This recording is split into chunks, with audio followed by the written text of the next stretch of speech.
ഇല്ലാത്ത അക്ഷരം കൊണ്ട് 27 വരി കവിത. അതിന്റെ ആദ്യ ഭാഗം പറയാം.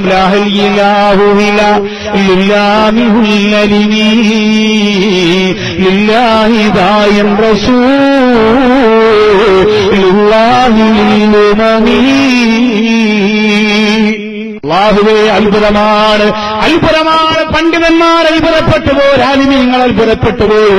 എങ്ങനെ കഴിയുകയാണ്, എങ്ങനെ കഴിയുകയാണ്, എങ്ങനെ കഴിയുകയാണ്?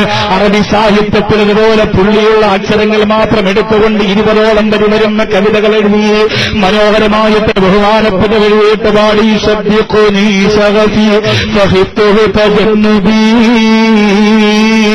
ബിനിസ്ഖിൻ സബീനൻ നബിയുന പുള്ളിയുള്ള അക്ഷരങ്ങൾ മാത്രം കൽപ്പുരത്തിന്റെ അർത്ഥവിമാറിലേക്ക് കവിതകൾ എഴുതിപ്പോറെ ഉമർ റളിയല്ലാഹു അൻഹു. പുള്ളിയില്ലാത്ത അക്ഷരങ്ങളുടെ അത്ഭുതം അറിയിച്ച കാവ്യം രചിച്ച മഹാനാണ് ഉമർ റളിയല്ലാഹു തആല അൻഹു. എന്നിട്ടോ അത്ഭുതം തിരിഞ്ഞതെവിടെയാ, അത്ഭുതം തിരിഞ്ഞതെവിടെയാ? 1 കോടി സ്വലാത്ത് ചൊല്ലിയിട്ട് ഒന്ന ശബ്ദം കാണാൻ കഴിയാറ് പരവൂരിന്റെ പരിസരത്ത് പ്രവാചകന്റെ ഓർമ്മകൾ മനസ്സിന്റെ ഓമനത്വത്തോടെ കൊണ്ടുവന്നിട്ട് പൊട്ടിക്കരയുന്നവമ്മ. ഒന്ന് കണ്ടില്ലല്ലോ ഉസ്താറേ, ഒന്ന് കണ്ടില്ലല്ലോ ഉസ്താറേ. അൽജവാബെന്ന ജയ്ഹിന്ദ് ചാനലിലെ മനോഹരമായ പ്രോഗ്രാമിലേക്ക് കാര്യങ്ങളുറപ്പുള്ളവർ പെങ്ങൾ കത്തെഴുതിയതാണ്. 70 കോടി സലാത്തുകൾ ഇതുവരെ എന്റെ റസൂൽ ഞാൻ കണ്ടിട്ടില്ല. 70 കോടി സലാത്ത് എന്ന് തുടങ്ങിയിട്ടുണ്ട് മുസ്ലിമേ, എന്ന് തുടങ്ങിയിട്ടുണ്ട് മുസ്ലിമേ. ഇത്രയും ചൊല്ലിയിട്ട് പോലും ഒരു ദിവസം പോലും എന്റെ മുത്തിനെ എനിക്ക് കാണാൻ കഴിഞ്ഞില്ല. എന്റെ റൂഹ് തിരിയുന്നതിന് മുമ്പ് ആ മദീനയുടെ മണവാളനെ ഒന്ന് കാണാൻ നിങ്ങൾ ദ്വാരക്കണമെന്ന് പറഞ്ഞെങ്കിൽ ഉമർ റളിയല്ലാഹു ശരീഫിന്റെ മുമ്പ് ചെന്നിട്ട് ആശിക്കിന്റെ മനസ്സ് വെട്ടുന്ന കവിത പാടിയപ്പോ ശരീഫിന്റെ വിരുമാറിൽ ആ മനോഹരമായ അത്ഭുതം രചിക്കാൻ കഴിഞ്ഞു പോരെങ്കില് വഹുവ ഖൈറുൻ മിനൽ മലായിക, അവരാണ് അല്ലാഹുവിന്റെ മലക്കുകളെക്കാൾ ഉന്നതരായവരവരാ. മലക്കുകളെക്കാൾ ഉന്നതമായ സ്ഥാനത്തിലെത്തുന്നവരാണ്. അതുകൊണ്ടാണ് പ്രിയപ്പെട്ടവരെ ഉമർ റളിയല്ലാഹു അൻഹുവിനെ ജയിലിലടച്ചപ്പോ, ഉമർ റളിയല്ലാഹു അൻഹുവിനെ ജയിലിലടച്ചപ്പോ സുബഹിന്റെ സമയത്ത് നമസ്കാരത്തിന് വിലയെടുക്കാൻ വേണ്ടി വെള്ളം ചോദിച്ചപ്പോ പോലീസുകാർ പറഞ്ഞു, എന്ന് നിങ്ങൾക്ക് വെള്ളം കൊണ്ട് തരുന്നതല്ലേ, ഇന്ന് ഞങ്ങളത് ചെയ്യില്ല, നിങ്ങൾ ഒന്നുമില്ലാതെ നമസ്കരിച്ചാ മതി എന്ന് പറഞ്ഞ് ഒരു താഴി കൂടിയിട്ടിട്ട് ആ വാതിലിങ്ങ് പൂട്ടുകയാണ്. അല്ലാഹ്,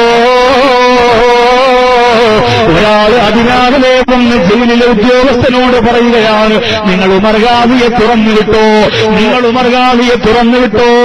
എന്തേ കാരണമെന്ന് ചോദിച്ചപ്പോ അവര് പറയുന്നു, നമ്മുടെ പള്ളിയിൽ നിന്ന് സുബഹി നമസ്കാരത്തിന് ഇമാമത്ത് നിന്നത് ഉമർ ഖാദി റളിയല്ലാഹു അൻഹു.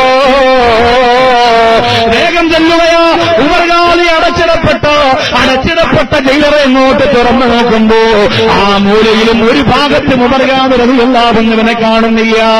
10 കുതിര പിടിച്ചാലും ഇടയിൽ വരാത്ത താഴ് തുറന്നിട്ട് എങ്ങനെയാണ് ഉമർ ഖാദി റളിയല്ലാഹു അൻഹു കടന്നുപോയത്? അവര് നേരെ പള്ളിയിൽ ചെല്ലുമ്പോ ആ പള്ളിയിൽ നിന്നുകൊണ്ട് ഉമർ ഖാദി റളിയല്ലാഹു അൻഹു ദിക്ർ ചൊല്ലുകയാണ്. എന്റെ പ്രിയപ്പെട്ടവരെ, അതാണ് മഹാന്മാർ പറഞ്ഞത്, മസാല അബ്ദി ഇന്നവാഫിലു യഖൂബു ഹത്താ കൂന ലഹു യദം വൽ അർജുലാ.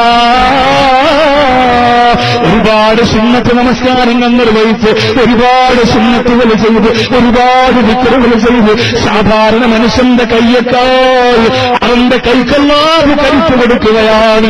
അവന്റെ കൈ ഞാനാകുമെന്ന് പറഞ്ഞാലെന്താ, അവന്റെ കാല് ഞാനാകുമെന്ന് പറഞ്ഞാലെന്താ, അവന്റെ നാവ് ഞാനാകുമെന്ന് പറഞ്ഞാലെന്താ? സാധാരണക്കാർക്ക് എതിരാണ് വിപരീതമായി അത്ഭുതങ്ങളുടെ അവയവങ്ങളുടെ ഉടമസ്ഥരായിട്ട് അല്ലാഹുവിന്റെ ഔലിയാക്കൾ മാറുമെന്നാണ്. ഞാനും നിങ്ങളും ഒരു ചുവട് നടക്കുന്ന പോലെയല്ല, അല്ലാഹുവിന്റെ ഔലിയാക്കൾ നടന്നാൽ ഞാനും നിങ്ങൾ കാണുന്ന പോലെയല്ല, അല്ലാഹുവിന്റെ ഔലിയാക്കൾ കാണുന്നത്. ഖുലൂബുൽ ആരിഫീന ലഹാ ഉയൂനു തറാ മാ ലാ യറാഹു നാദിറൂന. നമ്മുടെ കണ്ണുകൊണ്ട് കാണാൻ കഴിയാത്ത അത്ഭുതങ്ങൾ എന്റെ പ്രിയപ്പെട്ടവരെ അല്ലാഹു റബ്ബുൽ ഇസ്സത്തിന്റെ ഔലിയാക്കൾക്ക് കാണാൻ കഴിയുന്നതാണ്.